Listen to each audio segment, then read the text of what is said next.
Welcome to this special edition of SSI Security Speaking. I'm Scott Goldfein, Associate Publisher and Editor-in-Chief of Security Sales and Integration. I'm delighted to share with you today what a total success the recent Total Tech Summit and SSI Summit events were in Orlando, Florida. It was fantastic to get together again in person with dozens of the industry's leading integrators to share ideas and best practices. And the good feelings were definitely mutual, as those attendees and participating vendors conveyed as much to me throughout the deftly executed three-day affair. Now in its fifth year, the SSI Summit is co-located with the CE Pro Summit, consisting of residential AV integrators, and the Commercial Integrators Summit, consisting of commercial AV integrators. Both publications are sister media to SSI, and together are cornerstones of Emerald's connected brands. Collectively, the three tracks comprise a Total Tech Summit, a unique and powerful hosted-style invitational event that drives excellence in the security systems, custom home, and commercial AV integration industries. This year, more than 200 business leaders from the nation's most progressive integration companies gathered, shared challenges, brainstormed solutions, and explored opportunities to take their companies to the next level. The summit agendas included a keynote, educational sessions and roundtables, peer-based networking, personalized and group meetings with vendors, and a suppliers expo. Oh yes, and among the fun activities was a hotly contested cornhole tournament. From the standpoint of SSI and Emerald, we get that there are a lot of events and other demands on integrators' time. That's why we've worked so hard to create a truly different and engaging experience that fortifies those businesses and supports the security integration community.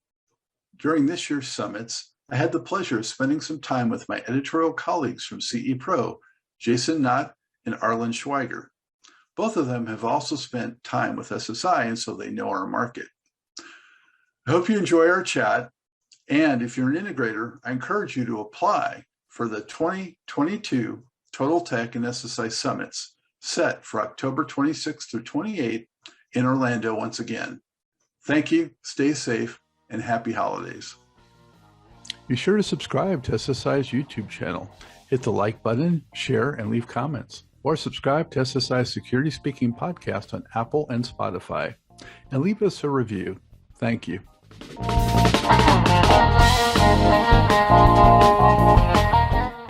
So gentlemen, just to start, we're here at an in-person show event again that we had not last year. The Tech Summit was put on virtually. First impressions, overall impressions of having the event back in person.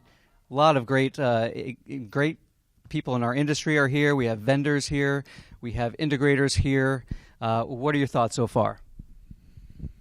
Well, my first impression is just how excited everybody is to be here, and the engagement that everybody has in all of the meetings, the networking time, the conference sessions, and then on the show floor itself is incredible. It's really just buzzing. People are just a pent-up demand to want to be able to meet and share information, and many of them haven't talked to vendors in 2 years. Think about that, and they haven't talked to their fellow integrators in 2 years. So it's been incredible, a very, very positive flow and conversation for the entire event. Scott? I'm definitely seeing a lot of the same thing. I mean, the energy is palpable, I feel, and it's like a collective exhale to get back together in person, and the feedback and reactions have been fantastic, and just the interaction among the dealers and also the speakers have been really great with really solid information and material. So very good so far. Yeah, I would echo those same remarks in terms of what I'm seeing. And especially when you look at an event like this, where it is more about networking, it's more about talking to your peers, learning from your peers. So it's a little bit different than, say, a CEDIA Expo or an Infocom or ISC West, where maybe some of these guys did go there, some of the companies did. But now here, I think they were really excited to get together and just enhance their businesses as opposed to just seeing new products. They're going to come away with this with a lot of concrete ideas from every session, at least from what I'm seeing so far. So in terms of what happened yesterday, Jason, maybe you can do a little recap of the opening day activities, who was there, and some of the thoughts that you heard from talking to some of the attendees last night. Yeah, one thing let me point out, just so people who may not know, the Total Tech Summit is an invite-only event. So the integrators who are here, both in the security side, the commercial AV side, as well as the residential custom home smart home integration side, they're invited and they are paid by sponsors to be here. So you have to be a certain size company. It's an elite event. And so the information sharing that's happening here is at a very, very high level. So to your point about the opening session yesterday, which was absolutely incredible, we had as a keynote speaker Lauren Seidel Baker from ITR Economics, and she is a renowned economist, I should say. And she overviewed just, I think it was something like 80 some odd slides, but amazing to have an economist that actually kept everybody engaged. It was incredible information. But the long and short of it was using their tracking mechanism that they have had in place at ITR that has on average 96% accuracy for predicting what's going to happen in the economy. And they're showing and I'll just put a kind of a nutshell on it, a slowing growth that's going to take place in 2022. Not recessionary situation, but slowing growth in 2022. Followed by, and 2023, but followed by a small, as she called it, pothole recession in 2025. So a very small downward trend in 2025, then followed again by upward trajectory growth in after that recession, 2026 through 2029. But kind of the big news was that they predict a very, very deep recession very, very deep depression starting in 2030. And so I think gave every single integrator in the room pause to look at developing, as I jokingly said, their 9-year business plans. So Scott, what was your impression? It was a fantastic session. I mean, there was so much information, like you said, all those slides, but she presented the material in a way that kept it engaging. She was very lively. And just the material was phenomenal. I think it did spook some people, the depression on the horizon. Hopefully they'll be prepared for it, at least the ones that were here to hear it firsthand and get that news ahead of time.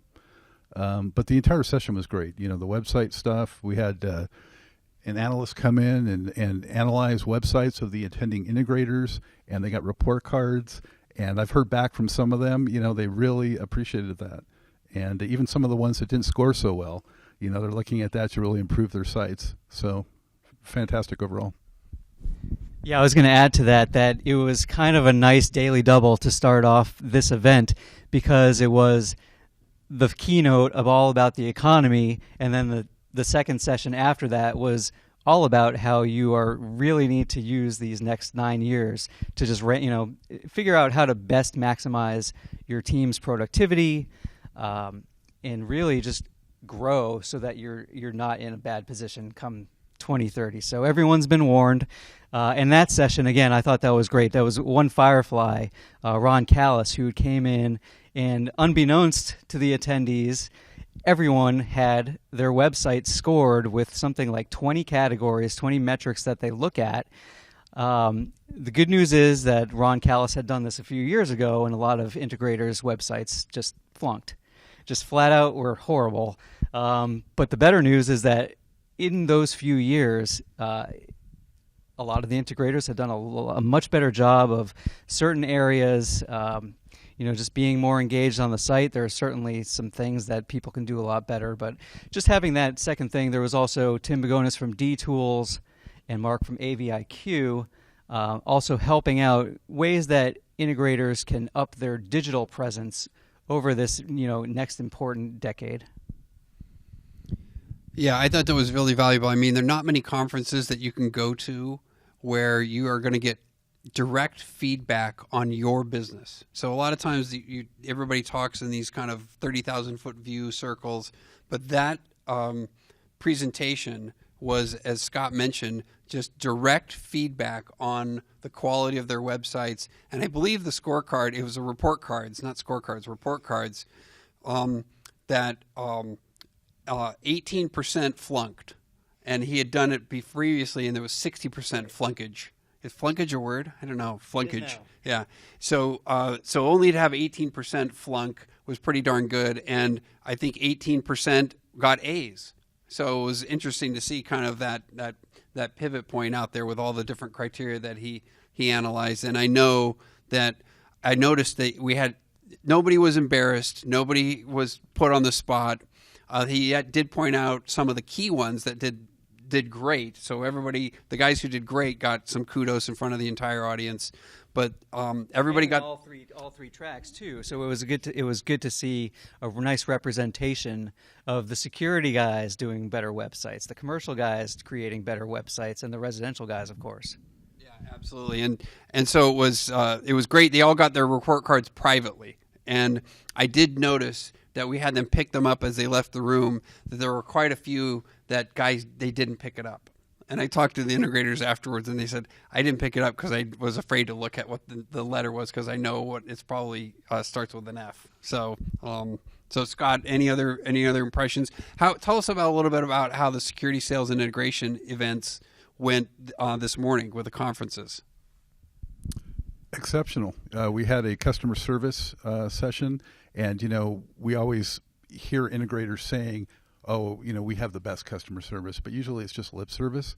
So this was a real drill down session with some of the industry leaders like Kirk McDowell and Sean Castillo and Richard Ginsburg.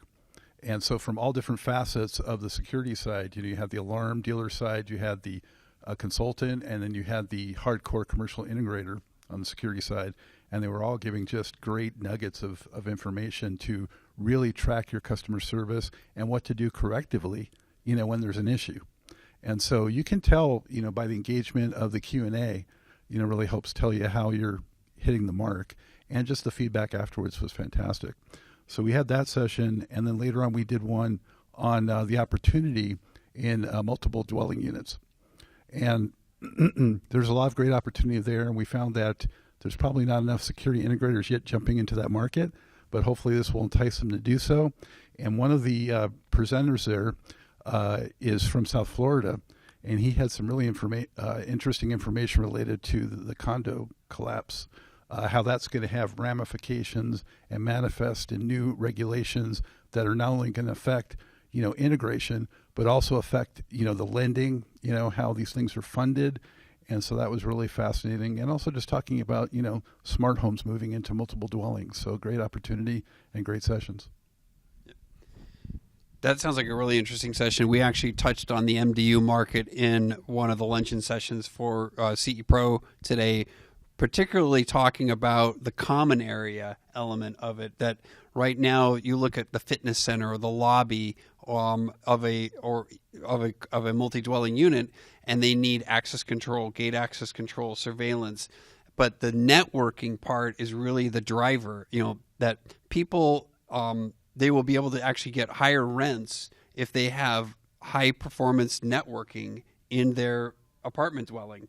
And we weren't talking about luxury condominiums or anything like that. I would be very interested to find out more information, and I'm sure we'll be able to read about it in security sales and integration on that regulation from that condo collapse. That's very interesting. It's not an element that we brought into it.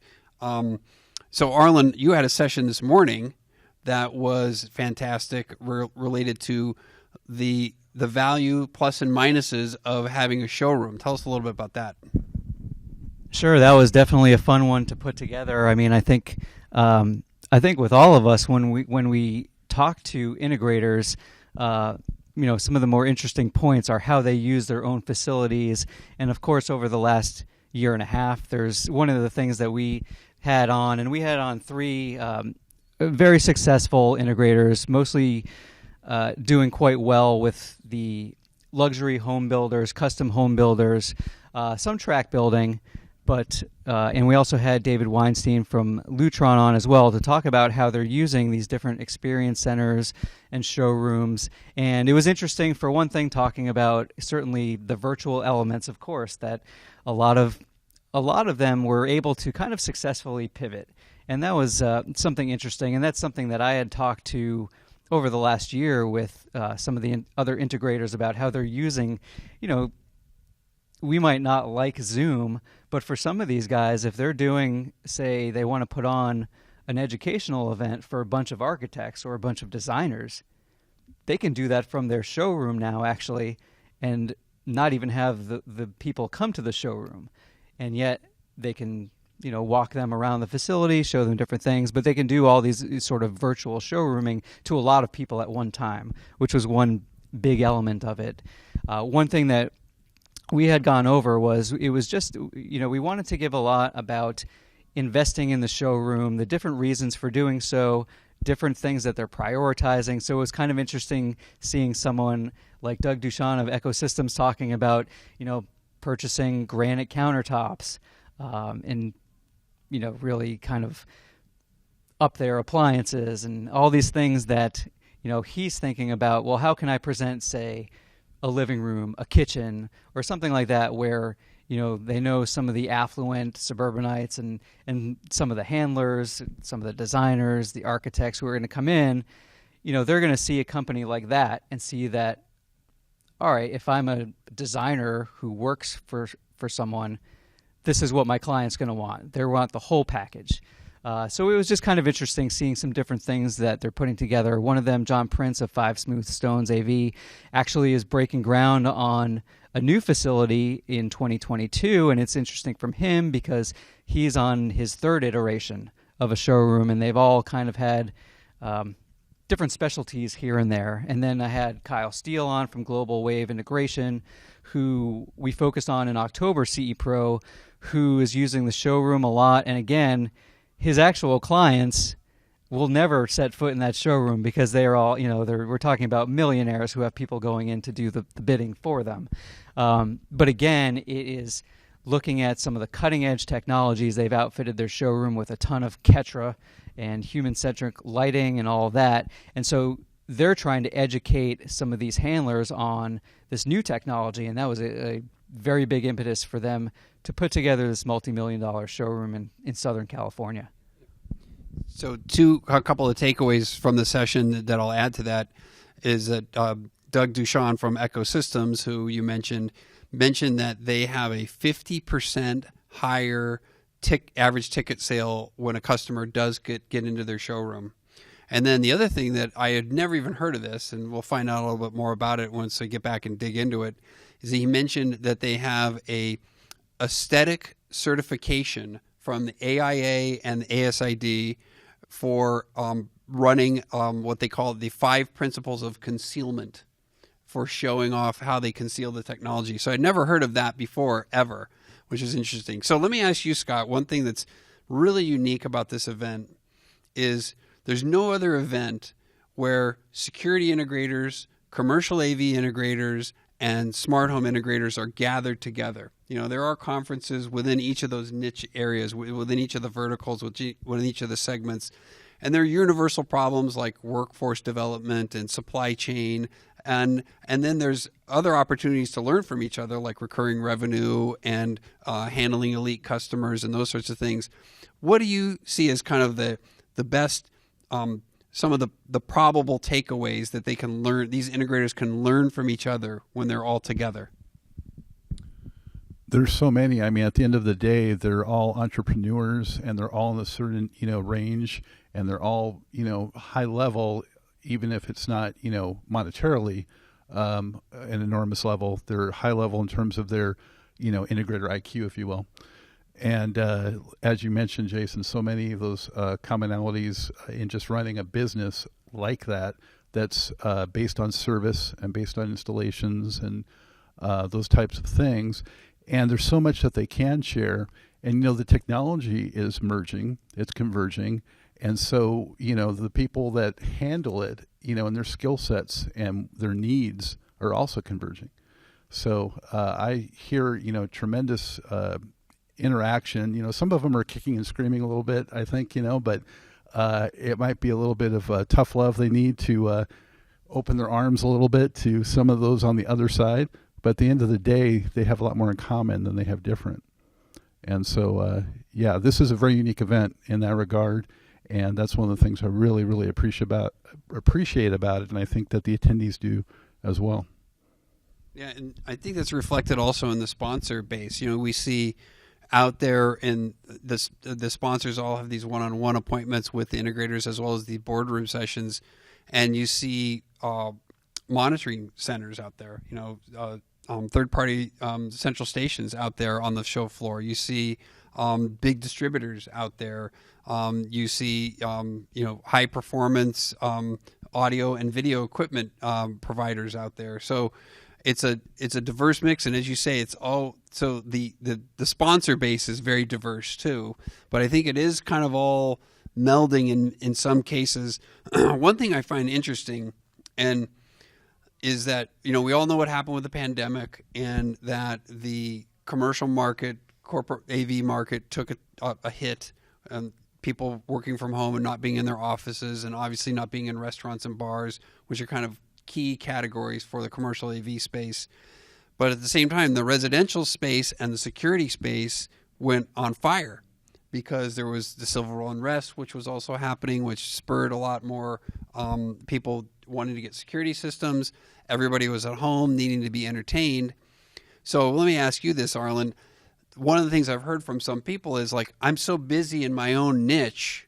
You know, I'm so busy as a security guy, I don't really have time to deal with commercial AV or smart home. I'm so busy as a smart home integrator, I don't have time to deal with commercial AV or security. And likewise, commercial AV guys, I think, struggle with moving into some of those categories. So what do you hear from integrators in terms of the benefit of this event and how they can, you know, do they want to migrate and be diverse, or do they want to just be successful in their niches? Well, I think some of them definitely do, and I think part of that we saw, and you could talk a little bit more about the session that you moderated today about Resi-Mercial, where we were talking about the MDUs as you touched upon before, but then, you know, with Sean Hansen of Logic Integration, it was still pretty amazing hearing him talk about just the transformation that company made following the previous Great Recession into the commercial market. And you know, events like this, I don't know if that would have been something that they would have done without having been a perennial attendee to an event like this, where they can, you know, certainly talk to peers in that sector. But they made a pretty big change to where, what did Sean say? They're about 60 to 70% now all commercial as opposed to residential. So I think there are definitely things going in that direction. And then, you know, it's funny, you still hear from the residential guys. I'll hear it sitting at the table when they're talking about the security guys and how during that time, of course, well, RMRs would help keep them afloat back, you know, over a decade ago now. And I think that with all of the evangelizing that you've done and that we've done for CE Pro in terms of talking about, hey, look at the security market, how can you get recurring revenue, and look at some of the categories, you know, if it's not going to be in security, maybe it's going to be through, you know, network management, power management, or something like that. But just that idea of the recurring revenue, I think, again, it's something that having an event like this really shows that there are some of those crossover opportunities.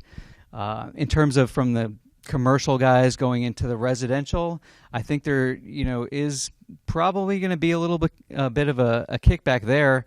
But I think for some of those guys, they're seeing that that's just where the opportunities are going to be. So that's something that, you know, maybe they come to an event like this and maybe they were thinking, well, I'm not so sure I want to get into it, but the more they talk to some of the other attendees here, maybe that will sway them, maybe it won't sway them. But I would say that the uniqueness of this event certainly seems to spur those conversations. If I could just add to that, I would say also if they're not expanding their own business into it, they can make contacts and connections at this event for those that focus in that particular area and forge new partnerships in that way. I mean, not every company has to be all things to all people. And so this covers all those bases, and also, geographically too. I mean, they make partnerships where they can expand their business, get a little piece of something, or share, in that way too. So there's all kinds of ways that you can grow your business by mixing like this. And, when you talk about the markets changing, one thing I wanted to throw out there too was in our MDU session, John Boutram from ADT, he mentioned that half of their multi-dwelling unit sales now are automation rather than security. Half of them don't even have security now. So that's really a very interesting development in the market when we talk about the convergence and the way things are changing. Yeah, it is one of the interesting things on the security side, especially. You see the big companies like ADT and Vivint really doing cutting edge stuff with moving into solar. And, Vivint just had the announcement the other day how they're now selling homeowners insurance policies. You mentioned the smart home automation. And it's an interesting development to see. Really, the market in some cases gets led, at least in terms of the residential space, it gets led by some of these bigger players versus the independents. That's true. Yeah, there's no doubt about that. And Brinks Home also just got into the solar.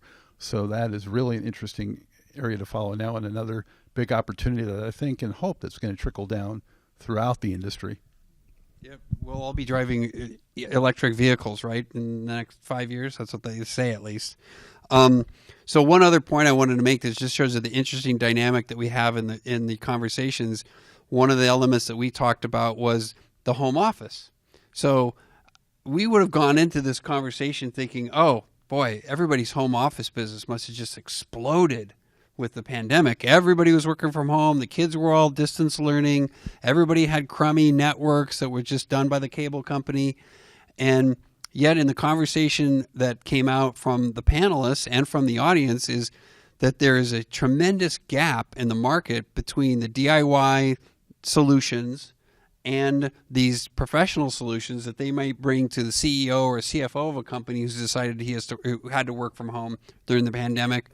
But all the other Joe Schmoes like us who just kind of had to fend for their own in terms of let's find a bigger monitor, let's get our network upgraded a little bit.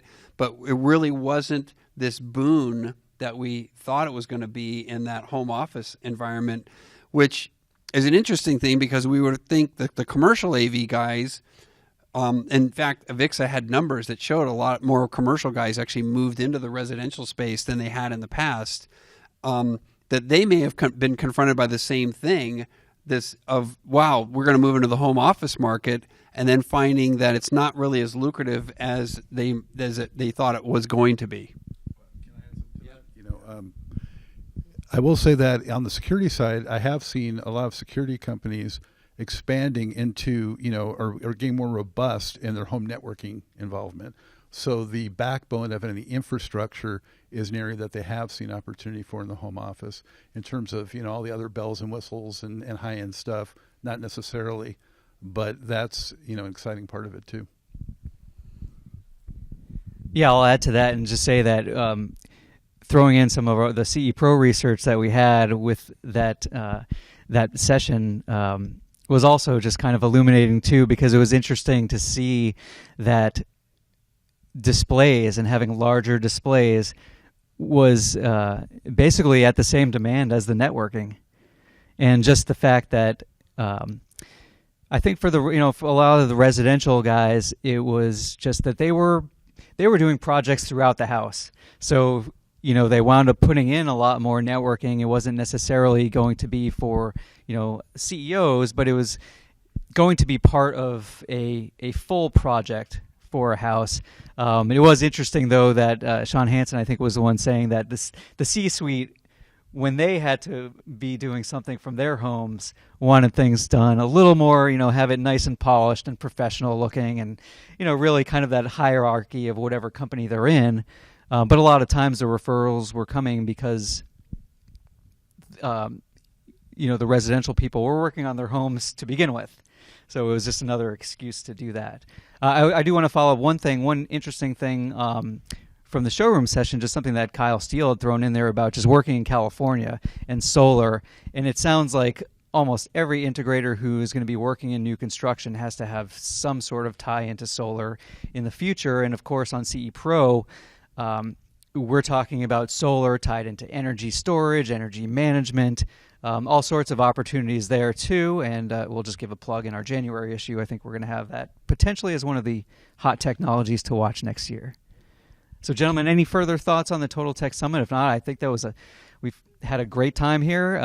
We still have a day to go as of this recording to send everyone home for the weekend and into Thanksgiving break. But to me, again, it's the energy of the event. I felt is the energy, the uniqueness, just really great to see as something to bring everyone together. Definitely.